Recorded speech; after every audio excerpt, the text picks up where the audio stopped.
I would now like to hand over to Democratic Services to read the housekeeping note. Thank you, Chairman.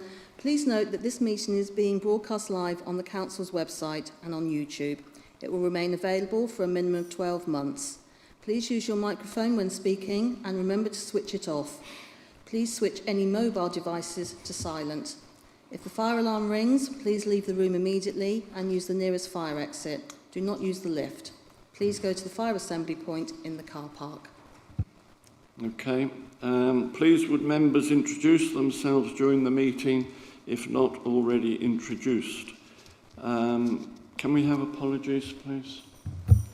We've received apologies from Councillor John Adams, Caroline Rackham and Kate Crisell. Thank you. Item 1 on the agenda is the minutes of previous meeting. Can we please approve the minutes of the meeting held on the 13th of February? Okay, thank you. Item 2 is declarations of interest. Does any member have any interest to declare? Councillor Young. Thank you, Chair. As previously flagged to yourself and to Council officers, I have a non-pecuniary interest in item 7 by virtue of my employment, but where there is no issue with common law rules on bias or predetermination. Thank you very much. Noted. Yes, Councillor England. Thank you, Chairman. Councillor Jacqueline England. I have a non-pecuniary interest in the play areas, as some of them are in my patch. Okay, thank you. Public participants, item 3, there are members of the public present, but they're not participating. So we go to item 4, open spaces and playground safety checks. And I'm going to ask Chris Noble to introduce this item, please. Thank you, Chair. Chris Noble, Assistant Director for Place Operations. So this is just a short report regarding some outstanding audit actions relating to playground inspections in the New Forest. NFDC maintains playgrounds across both housing land and public open space.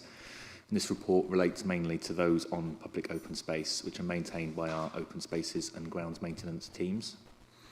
There are 12 of these, which are listed in the report, with a further 6 being transferred soon from developers. So those 6 that are to be added come from new developments that have some element of play equipment within them, and they are coming across to us for maintenance in the future.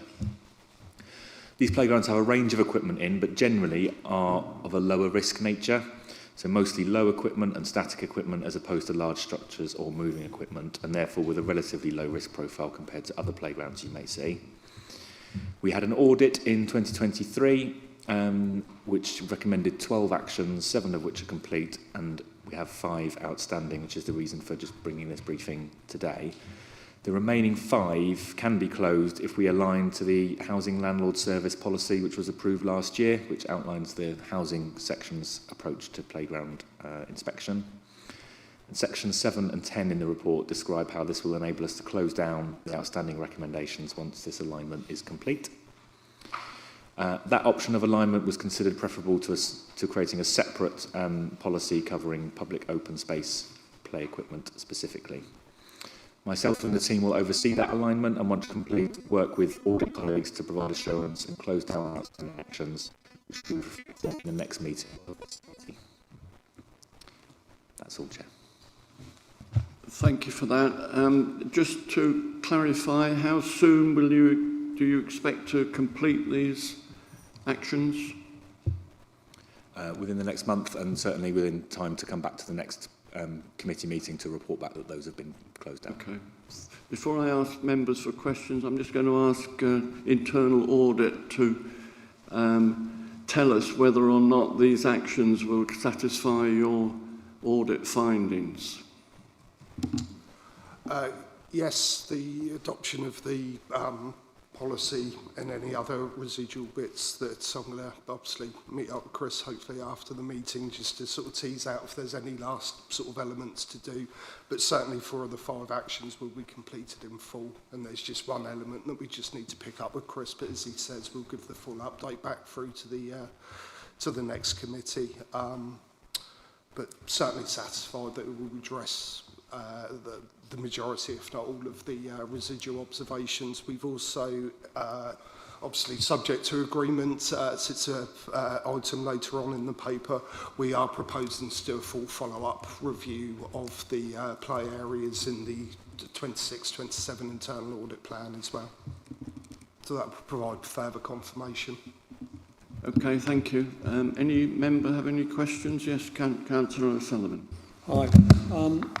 You had 12 actions to do, and then you've done 7 of them, and then you've got 5 to do, but you need this new order to be able to do the 5.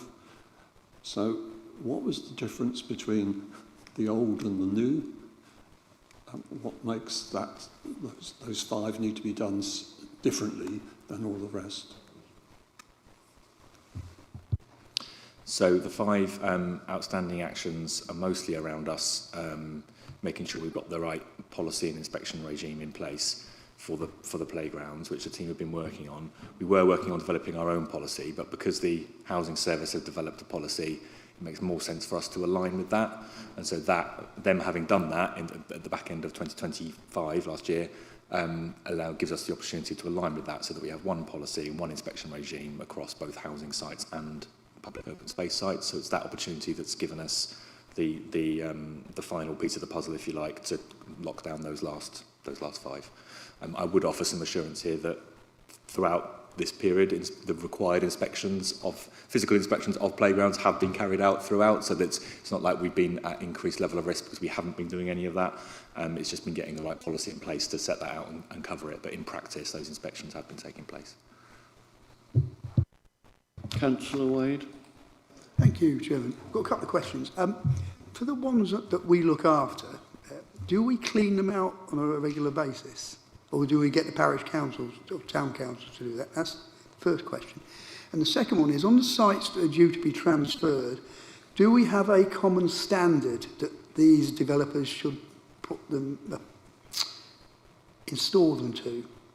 And is that compatible with the high standards that play equipment areas should be? So through the inspections that take place, if there's any cleaning, maintenance of any of the equipment that needs to take place, then that would be done. So it would be us, yes, we would be responsible for that rather than... Sorry? Don't do it weekly or daily? No, I think they would be on a different schedule dependent on need. So each one is slightly different. So we wouldn't necessarily have a set schedule for each one. It would probably be more of a kind of as required approach for them. But we are doing those regular inspections to pick up any issues that there are. And then the second question, which has now escaped me, standards, sorry, yeah. So the ones that are transferred over to us, yes, our colleagues in planning work very closely with the developers to make sure that any equipment that's about to be handed over to us meets the relevant standards. In many cases, that's sort of British standards, British quality standards, so that and we wouldn't accept them coming over to us until we as a council were comfortable that they met that standard. And if we felt that they didn't, that would be with the developer to rectify before they get transferred to us, so that we know when they come to us they're at the required standard. So yeah, my team work very closely with opposite numbers on the planning side to make sure that that's the case. Okay, thank you. Yes, Councillor in England. Thank you very much, Chairman. Obviously, you've got the frequency of when it is checked. What is the issue? What's the policy, or how does somebody who might be using this equipment call it in if they spot any defects in the interim period of your checking schedule? I would expect that would most logically come through our customer service team, so they could just phone our customer service team to alert us to that, and when we could triage that and make sure, obviously, if it was an urgent issue, we would get to that very, very quickly. If it was less urgent, then we would pick that up as part of the ongoing maintenance inspections. Chairman, but is there a sign for the members of the public, because they may not realise who actually looks after it? Is there any sort of indication on these sites? I'm not sure on that one. I would have to check that and come back to you if that's okay. Yeah. I can come back to you afterwards. Thank you very much. I mean, that is raising an issue that I think I'll just note that you do not cover all the playgrounds in the district. I mean, a number of them are run and managed by parish councils. Do you have any input into that, or is that solely left to the parish council? As far as I'm aware, unless there are a small number of exceptions, that's town and parish council responsibility, yes. It's interesting. I don't know how that situation has arisen, that some are done by the district and some by the parish. Anyway, I'm confident that as far as Fawley Parish go, we do have a system in place to check our playgrounds.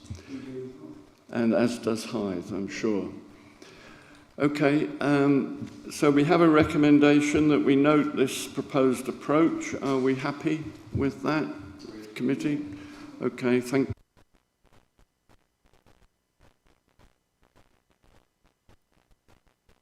We move on to item 4, the internal audit progress report, and I will ask Anthony to introduce this, please. Thank you, Chair. Good morning, members.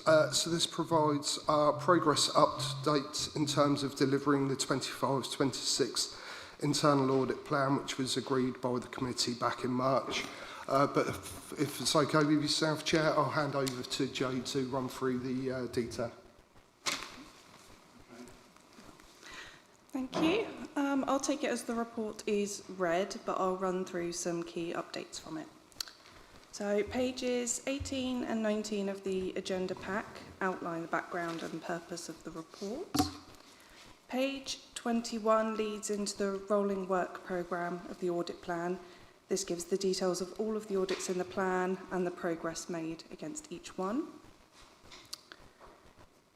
There has been some additional movement since this report was produced. This includes one further audit that has been finalised. 4 further draft reports have been issued. 3 audits have the fieldwork being wrapped up and draft reports should be issued over the next couple of weeks. And 5 further audits where the fieldwork is now underway. There are 2 audits outstanding that were included in the 2024-25 annual conclusion that are still yet to be finalised. However, we remain in contact with the services and still expect to progress these.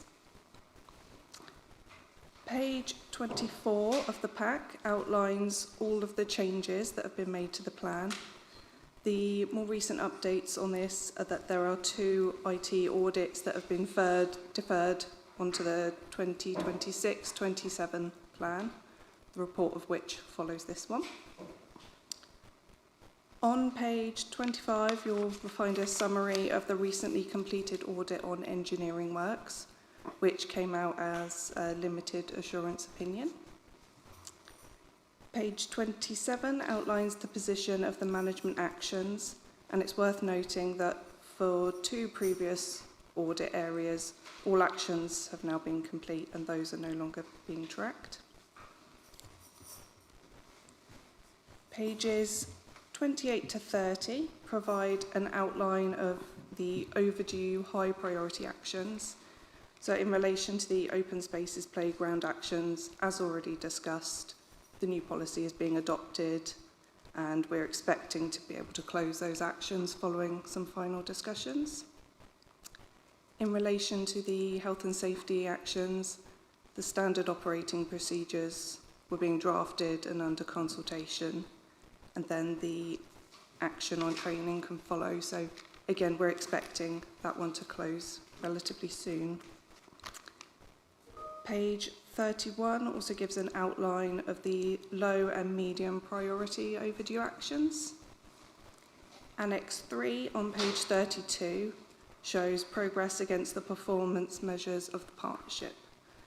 With 4 more draft reports issued since this report was produced, that puts the percentage of the audit plan complete at 70% now, and on track for the plan to be delivered and for us to be able to provide an annual conclusion. I think that's everything, so we're happy to take any questions. Thank you for that.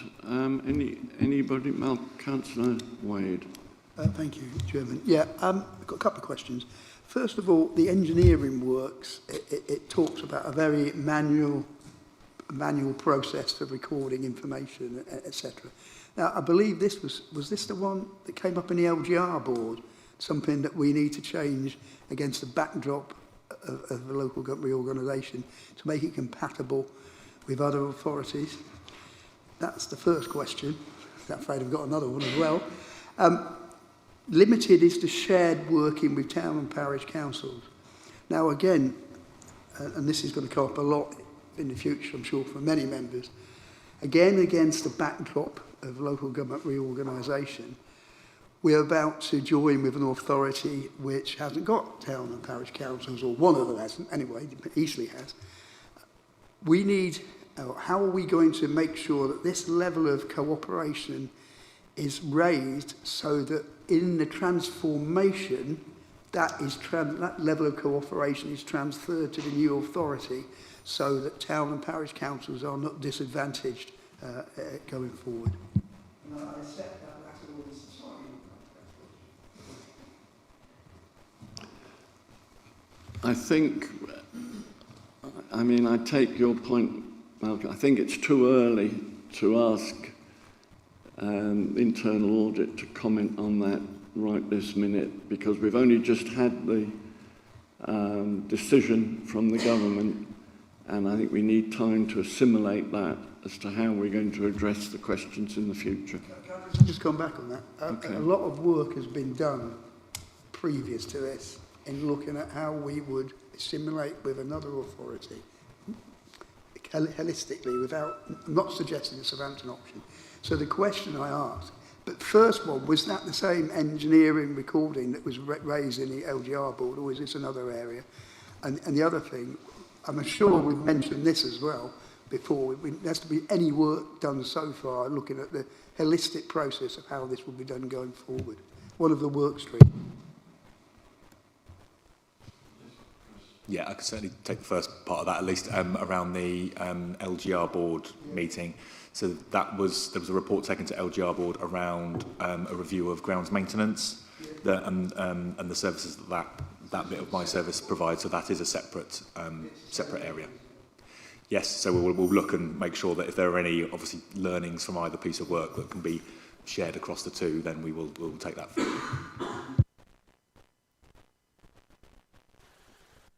Questions for, and just on the overall progress, I mean, I see there are a number of items where we are, you know, well behind on individual status, although overall perhaps you're on target. I mean, are you assuring us you're going to complete this internal audit actions by the required date? Yes, we are expecting to. All of the remaining audits where fieldwork was still due to start, they are all resourced, the work is progressing, and they've all got their timescales set, so we're expecting completion of the audit plan in time for the annual conclusion. Okay, thank you. Anybody else got any questions? Right, we have to, the recommendation is that we note it and approve the proposed changes to the audit plan. Everybody happy with that?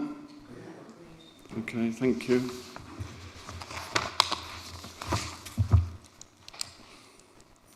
We then come on to item 6, internal audit charter and risk-based plan. I'm going to go back to Anthony. Thank you, Chair. So it's one of the requirements each year is that we develop both an internal audit charter and a risk-based plan, which is then brought for yourselves for consideration and hopefully approval. If I take the charter first, obviously it is quite a long document. It is, bar some very minor updates to job titles, unchanged from the version that was previously approved by the committee back in October 2025. And as part of our external quality assessments, All of our charters were assessed as part of that process by the independent assessor, who confirms that all of the charters are aligned and fall with the global internal audit standards in the UK. So we're confident that the charter meets all of the requirements that it needs to. Obviously, it is quite a long document, but it is intentionally so because it does need to cross off a lot of elements of the standards. So it includes the mandate, our authority, outlines the roles, both of ourselves, the committees and officers within the council, and our responsibilities, outlines our ethics, professionalism, independence and objectivity, and also outlines the reports that you'll expect from ourselves during the course of the year or over the 5-year cycle for those areas that aren't an annual requirement. Would you like me to pause there and take any specific questions on the charter before I move on to the plan, Chair, or would you like me to move straight on to the plan? Yeah, carry on, please. Carry on. Okay, so the plan, which is provided as the second appendix, the process that we go through when we're developing the plan is outlined on agenda page 64. But essentially what we do, we take the principal risk registers, the service risk registers, look at a range of sort of key documents that have either been long established or have gone through the relevant sort of committees or meetings. And obviously we sort of sit down with the management team to discuss their concerns, their insights, any areas that are coming up for change as well. And then obviously discuss the plan with the executive management team as well before bringing it to yourselves for consideration. The proposed plan's outlined for you starting on agenda page 68. And what it does, it outlines the assignment area or the review area that we're proposing to take, the sponsor, the indicative scope that was discussed and agreed at the planning stage, how each of those proposed reviews links to your corporate priorities, the principal risk registers or service risk registers, outlines whether we think that's going to be an assurance or an advisory piece, our own risk assessment rating and the proposed timing of the review. We always maintain, and I think with the next 2 years coming up, it's going to be even more pertinent than ever, that the plan is designed to remain fluid. We'll keep the risk registers, we'll keep all of the developments, including local government developments, as and when they sort of crystallise as to what the exact requirements are going to be from internal audit. And any proposed changes to the plan will obviously always be brought through to yourselves for consideration and approval, and will always be sort of transparently reported. You'll note that the plan does include a provision for any work that is going to be required as and when that crystallises as a result of the local government reorganisation. And then there's also a mixture of those sort of more sort of strategic reviews that you would expect us to take over the audit cycle. The focus on some of the sort of key areas as well, as you will always expect each year, like information governance, HR, some of the core financial systems, and some of the more sort of service-specific reviews as well that have been discussed with the management team. So I'll pause there, Chair, but more than happy to take any questions on any elements of the Charter or the plan. Okay, I have one question. I understand that we have a reduction in the audit days. Is that right? Can you confirm to the meeting that you're happy that you have sufficient resources to do this, and in taking account of the announcement that we had on Wednesday? Yeah, as I say, we've included a provision because obviously we were expecting the announcement. At this stage, obviously there's going to be wide-ranging implications, but the exact requirements of internal audit obviously will be established over the sort of forthcoming periods. So we thought it was prudent that we didn't include that provision of time so we can react accordingly. So we've basically got those days kept back. If those days aren't needed, then they can be released back through, but I'm sure there's going to be quite a heavy need for those days. So I'm absolutely confident that, one, we've got the resource to be able to deliver the plan. Secondly, that the resource that's been provided to us is sufficient. If I found that insufficient resource was being provided to us, then I would raise my concerns with the committee of the areas that I felt should be covered that couldn't be covered if insufficient resource was provided to us. So I'm confident on both sides, one with the resource available that is appropriate.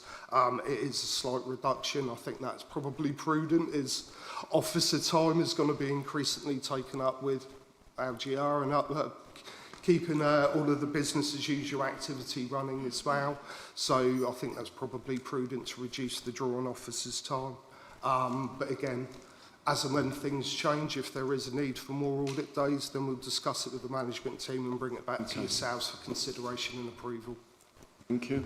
Has anyone got any questions? Yes, Councillor Richards. Thank you. It's just a question from me so I can understand better how you come up with a plan. I realise you've got to be a bit selective, you can't cover everything, but I looked at the principal risk register and I expected that all of the highest risk rating ones would have been in the plan, but they weren't. So I wondered if you could explain to me the process you go through to decide which ones make it. Certainly. So whilst we take the principal risk registers and the service risk registers into account, there may well be, for example, assurances that you're provided from other parties other than ourselves, so that may be that we look to prevent any duplication, so it may be that some of those risks are being picked up by other partners. It could be with some of the areas that we've recently audited it, and whilst it's still a risk, we're confident that those controls that are in place are obviously mitigating the risk down to those levels. So we take the unmitigated, so the inherent risk score as the starting point. Then obviously within the principal risk registers it outlines what controls are there to reduce those risks down to an acceptable level. If we've got the confidence that those controls, those mitigations are in place and we previously confirmed that is the case, then whilst it still remains a risk, we're confident that we don't necessarily need to look at the same area year after year after year, because there's such a breadth of other areas as well that do need to get covered that the council does need the assurance across the board over those sort of more significant systems in higher risk areas. So but as you say, we can't cover everything every year because the audit plan would be way in excess of the 400 days or the 370 for next year. Councillor Wade. Thank you, Chairman. Yeah, as usual, we've got a very comprehensive audit plan for the next year. That's really good. And you mentioned about the impact of LGR and resources and so forth. Is this something that you might need to review at some stage? What you're going to do for the next year as the year progresses? Or is this set in tablets of stone? You either hit it or you don't hit it. It is something that you can review and amend. Yeah, absolutely. The Depending plan, on circumstances. the plan is always under review. What's been discussed and agreed during the autumn and winter in sort of January when we're putting the plan together. Come 12 months' time, clearly things will change, which is why the plan always is designed to be fluid, to respond to responding and changing needs. I think for the next however long, that's going to be so much more relevant. We don't have a crystal ball, so we don't know exactly, but we're confident that we've got the right provisions within there. And as we say, if we feel that there's insufficient resource there, I can then obviously discuss it with the management team and come back to yourselves if I feel that more days are needed. What we will always try to do is obviously re-risk assess the plan, and if there is a requirement to bring other areas in to sort of see, well, is there a bit of wriggle room, is there some that aren't as important that we do in 26, 27, and perhaps sort of drop those off the list and consider for future years. As we've always done, we sort of wriggle within our skin to make sure we do deliver the plan. But yeah, it will need to be under constant review. Councillor England. Yeah, just a point of information. Obviously, we're all in a bit of flux at the moment because we're going through this. Have you worked with any other authorities that have gone through this transition at any time before? So personally, I was involved in funnily enough, when I first started helping out New Forest District Council before they formally joined the partnership, so this was back in 1718 at the time, they were providing internal audit services to us was then Purbeck District Council, East Dorset District Council and Chichester, so I worked with those authorities as they were going through them. Where we have a footprint within Hampshire, West Sussex and Surrey, so we've got about 35 partners at the moment. Every single one of those partners are going through LGR at the moment, and obviously the Surrey partners are a year ahead, so we're actively working with those authorities. It's not an unknown territory to you then. That's reassuring. It's not an unknown territory, but what I can't say is obviously any changes that the central government do make as a result of this process, but we're obviously very much geared up and thinking about all the different implications for ourselves. Thank you, that's and reassuring. Obviously our partners, not for ourselves personally, but for our partners. Thank you, that's reassuring. Thank you, Chairman. Okay. Has anybody else got any questions? Okay. We're asked to review and approve the internal audit charter and the plan for 26-27. I think subject to the sort of comments about LGR, I think we can we approve it? Agreed? Okay, thank you. Right, we come on to item 7, which is the Regulation of Investigatory Powers Act. And it's Amanda is going to introduce this item, please. Thank you. Amanda Wilson, Service Manager for Legal and Information Governance. The purpose of the report is to provide the committee with its annual update on the Council's use of its powers under the Regulation of Investigatory Powers Act, known as RIPA, and the Investigatory Powers Act, known as the IPA. This legislation provides a statutory framework whereby certain surveillance and information gathering activities can be authorised and conducted by the Council in a lawful manner where they are carried out for the prevention and detection of crime and in some cases for the prevention of disorder. There are 3 separate investigatory powers available to the Council: directed surveillance, covert human intelligence sources known as CHIS, and also obtaining communications data. Obtaining evidence using these covert techniques is subject to strict authorisation criteria. The report confirms for members that these powers have not been used by the Council since the last annual update to the committee, and this is consistent with the previous annual updates provided to the committee over a number of years. The report also provides members with the Council's updated surveillance policy. This was approved by EMT in January this year. The updates to the policy include incorporating it into the new corporate template, consolidating 2 previous policies covering directed surveillance and CHIS and the acquisition of communications data into one policy, which is consistent with the approach of a number of other authorities, making minor updates to meet the requirements of the current Home Office codes of practice that have been issued under the legislation, adding additional guidance regarding the use of social media, and changing the role of the Senior Responsible Officer for the Council from the Chief Executive to the Monitoring Officer, as well as updates to the job titles of authorising officers, and increasing the requirement for officers to attend training from 3 years to every 2 years. Members are also provided with confirmation that training has now been delivered to the relevant officers in accordance with those policy requirements.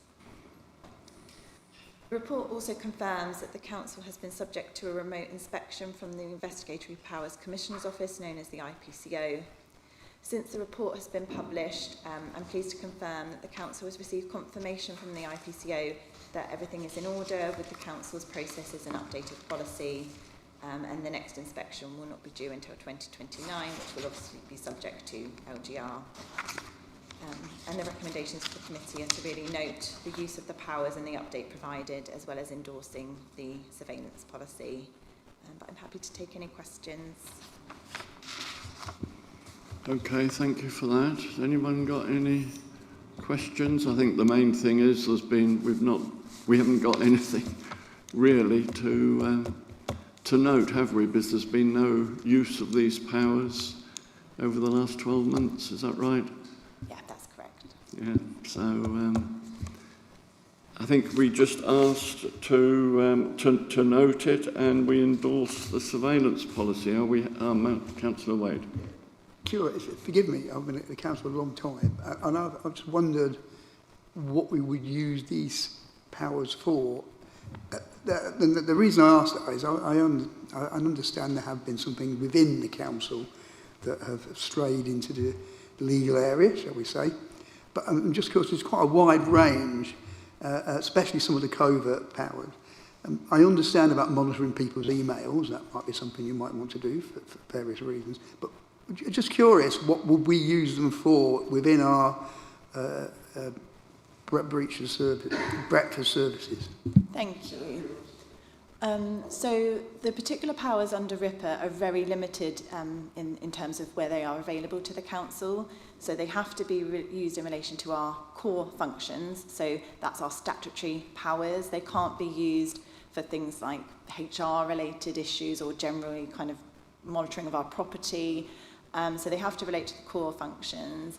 And then the second key thing is that they have to be for the prevention and detection of crime, or in some cases disorder, particularly for directed surveillance. That's subject to a crime threshold as well. So even though the council has a variety of enforcement powers available to it, we can't use the powers under RIPA unless the criminal offence is subject to a term imprisonment of at least 6 months. So in terms of our investigatory powers, that limits the number of offences it could potentially be used for to quite a small number. Some particular examples are listed building offences, potentially some fly tipping offences, but that crime threshold was introduced to really make sure that these powers are being used for those most serious offences, because it does involve such an invasion of people's privacy. So those are some examples of where we might use it, but it is subject to that really strict criteria. Okay, thank you for that. We're asked to note the use of the council, or the non-use of the council in fact, and endorse the surveillance policy. Are we happy to do that? Okay, thank you for that. Thank you, Amanda. Right, we come...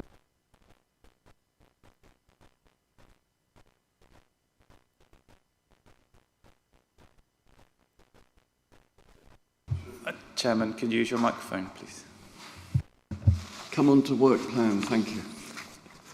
I'm just going to take the opportunity to advise members that I attended an LGA seminar or something on LGR, the role of the Audit Committee in the LGR process earlier this week. I've asked Lee here to circulate members with the slides that I got from that meeting, which sets out their view on what the Audit Committee should be doing and involved in this process. And I think I'm going to ask Alan Bethune to whether we can add this onto the work programme for the next meeting, or whether there is some other way of discussing the role of the Audit Committee in this process, which is now becoming apparently more complicated with the split of the district. Other than that, it looks a pretty full work programme for June. Has anyone got any comments on that? Alan, are you able to see if we can move anything, or whether we should address this role of the Audit Committee in a separate forum? Yeah, more than happy to take a look, Chairman. As you suggest, the June meeting is already quite a busy agenda. So yeah, there may be an alternative option to a separate briefing session or something along those lines. But yeah, if you're happy to leave it with me, I'll sort something. I am keen that we get ourselves focused on this, because from the seminar I attended, I think we will have a fairly key role here in making sure that the various processes are being carried out properly. Anyone got any other comments? No? Okay. Sorry, Councillor I Bay. just wanted to say to him, I fully support that position. Because this is the most complicated thing that's happened in local government and its history. So making sure that we get it right could be is pivotal, especially to even more so with the complex environment we're going to go into. So auditing, are we doing it the best we can, is probably a really good thing to do. Totally agree. Thank you. Okay. Yes, Anthony. I had fed back, but I don't think the changes have been picked up in this version. There are 2 or 3 reports that were specific to 25-26's one-off. So, for example, the external quality assessment papers is a once every 5-year exercise. So some of the areas that are in there from ourselves won't actually be needed. So I can obviously feed back to Lee again and get those areas removed. So it might free up some of the work programme for later on, but not specifically for the June meeting. Okay, thank you. Anybody else got any comment? No. Okay, well, I'm going to come to item 8. I have no other urgent matters, so I declare the meeting closed. Thank you very much.